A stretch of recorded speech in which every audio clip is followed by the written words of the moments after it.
Honza s Lucí přinesli ten krajinný koncept.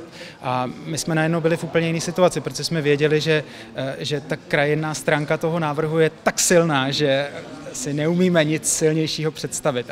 A samozřejmě to nemůžeme říct, že jsme věděli, že vyhrajeme, ale věděli jsme, že to je návrh, který má potenciál a rozhodně je to návrh, který stojí za to, abychom ho dál rozvíjeli, abychom na něm společně pracovali. Tak jsme za to moc vděční.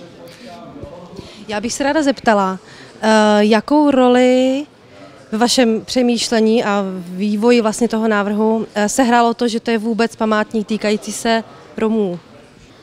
Základem byl nějaký jako pocit, který jsme se snažili jako najít, a ten pocit jsme našli vlastně vůbec v nějaký jako beznaději nebo trýzni vlastně to jako holokaustu. A to se vlastně jako nedílně pojí jako s Romama. Sledoval jste vlastně kauzu Lety, když to takhle řeknu, i předtím?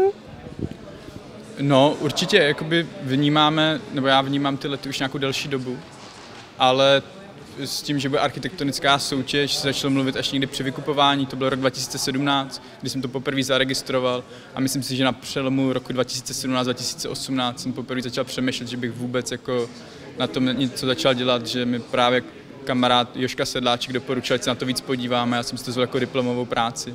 Celá ta kauza, která probíhala ve veřejných médiích, pro nás byla jako velmi silný motor. To, že se můžeme nějak i my připojit k nápravě těch křivd, to, že můžeme i my říct, taky nám je to strašně líto, co se stalo, a že můžeme i my vyjádřit, že tím návrhem, že něco takového už se nikdy nemá opakovat, a to, že to můžeme vyprávět celý ten příběh pomocí toho návrhu ostatním lidem, to pro nás byl jako velice silný motiv. Já jsem ještě chtěla říct, že nám právě i záleželo na každém jednotlivém člověku, co prošel právě tím táborem, protože my jsme tam prostě chtěli zaznamenat každý jméno, a abyste vlastně mohli jít a číst si je. Nejsou tam prostě jenom na nějakém prostém seznamu někde za rohem, takže jsou vlastně taky hlavním tématem tady toho našeho návrhu.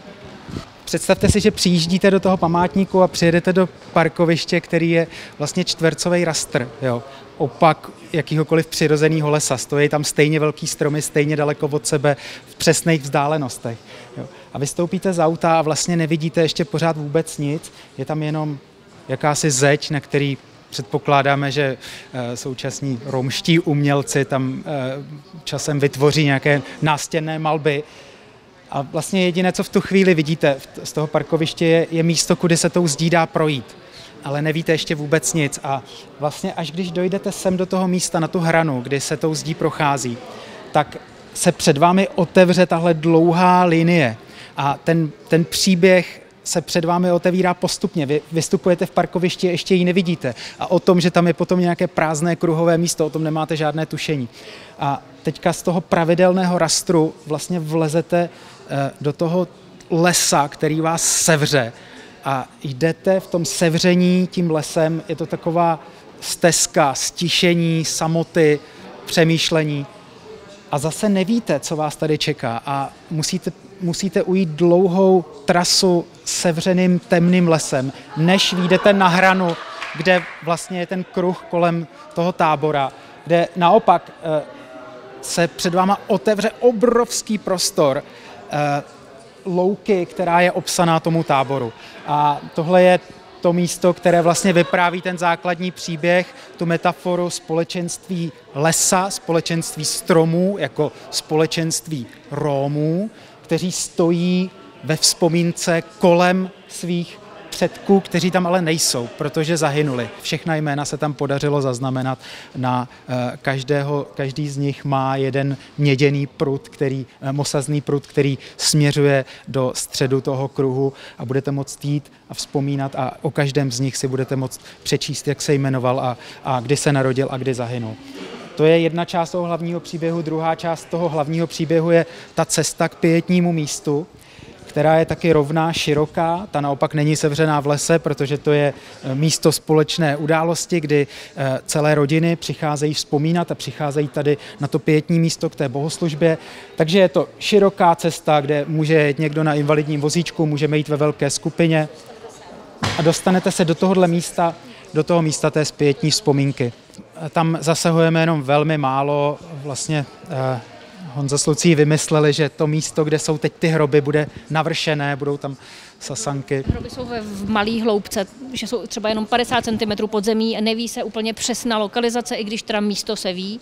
A my jsme mysleli, že by se naopak ještě navršila nějaká země a na ní se vysázely kytky, které by kvetly od jara do podzimu a byly by tam tak, aby jste jako tušili, kde to je, ale ne každý hrob zvlášť, protože to se neví. Ale tím pádem by tam ani vás to nevedlo, že byste tam, vy byste zůstali hezky jenom na stříhaném trávníčku pod stromama a tady ty květiny by tam vyjadřovaly právě to místo těch hrobů. Vlastně v té budově si každý ten jednotlivec vyzvedne vstupenku, na které bude číslo, o kterém jako nikdo nebude vědět v tu chvíli, co to znamená. Stezka vězně jako taková už je vlastně prožitkem každého toho jednotlivce. A zároveň na této stezce si představujeme to, že každý si buď to stáhne nějakou aplikaci do telefonu, nebo si tam vypůjčí nějaký tablet, zkrátka nějaký zařízení, kde vlastně bude jako průvodce tou stezkou, protože existuje spousta i jako zvukových záznamů, rozhovorů, prostě s oběťmi nebo s lidmi, kteří se vrátili třeba s osvětími, s přeživšími, což já třeba osobně, když jsem to poslouchal, já jsem některý ty příběhy ani jako vlastně nemohl skoro doposlouchat. A vlastně je to takový moment, kdy člověk jde tím lesem, poslouchá tyhle vlastně šílenosti a zároveň potkává ty fyzické artefakty, který ještě jakoby souvisejí s tím příběhem.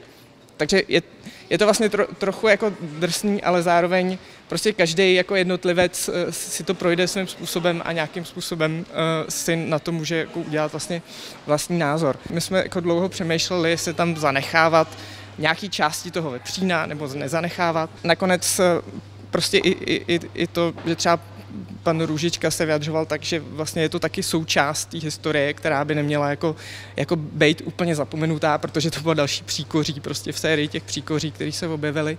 Tak jsme si řekli, že to tam zachováme, ale jenom v takovéhle formě vlastně těch betonových čel, 3, který jsou vlastně 2 tady, který člověk mine jako taky jako artefakty v lese a vlastně o té historii se dozví až tady na konci vlastně u toho posledního torza. Konec té edukační stezky je tady u té zdi, kde vlastně člověk přijde před tu zeď. Ta by měla být, představím si to jako zeď pokrytou nějakým plechem, který bude v určitém místě vyleštěný. Vlastně bude tvořit jako zrcadlo, člověk uvidí sám sebe. Po všech těch příbězích, který uslyší, tak jako vlastně přijde sám k sobě a bude si moct vlastně jakoby udělat ten názor nebo nějakým způsobem se s tím srovnat. Už říkal kolega, jak ta stezka začíná s tím domem, kde si člověk vyzvedne ten lístek a dozví se ty informace v té recepci. Nám šlo vlastně u toho domu o to, abychom nepotlačili ten koncept té krajiny, takže jakože to nemá být prostě o tom baráku, má to být o té krajině. Jsou to 2 takovéhle hmoty, které jsou spojený takovýmhle portikem zastřešeným, kde se můžou lidi shromažďovat, pokud třeba když nějaká oficiální pieta, tak se tam vejde spoustu lidí, může tam být nějaký venkovní občerstvení, tak aby to prostě tam bylo zázemí venku pro ty lidi, pro ty návštěvníky. Ten jeden dům je vytápěný, jsou tam dole kanceláře a takový ty zázemí sklady, to, co je potřeba na ten provoz toho památníku a nahoře v tom patře, když vlastně jakoby vejdete do toho domu, tak po schodech nahoru vzadu je výtah, tak se dostanete do společenského sálu, kde můžou probíhat diskuze, nějaký semináře a tak dále. A ta druhá krabička, tak je vlastně, to je tenhle interiér, kde to je vlastně jakoby nevytápěný prostor, který může být teoreticky přístupný celou zimu a jsou tam vlastně ve vitrínách ty artefakty, je to taková galerie.